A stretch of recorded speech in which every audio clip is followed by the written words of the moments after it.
மண்ணில் வாழும் எங்கள் தமிழர் மக்கள், மண்ணை நேசிக்கும் மனசு கொண்ட வீரத் தமிழர் மக்கள். கோயில் மணி ஒலிக்கிறது எங்கள் நெஞ்சின் உள்ளே, அந்த சத்தம் அடியாத வரை எங்கள் உயிரும் தளராது நில்லுமே. அல்லாஹ் கட்டிய கோயில் மட்டும் அல்ல, எங்கள் நம்பிக்கையின் உயிர் தான் அது. அதை இடிக்க நினைத்தாலும் கூட எங்கள் மனதை இடிக்க முடியாதது. நாங்கள் போராட நினைப்பது அழிவுக்காக அல்ல, நியாயத்திற்காக நின்றிட தமிழர் தைரியத்துக்காக.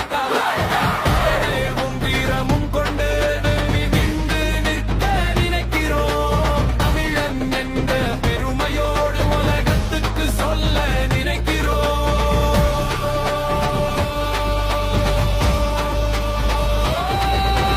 ஒற்றுமைதான் எங்கள் ஆயுதை, அன்புதான் எங்கள் வாழ்வை. மலேசிய மண்ணில் தமிழன் வாழும் வரை எங்கள் பண்பாடும் என்றும் வாழும்.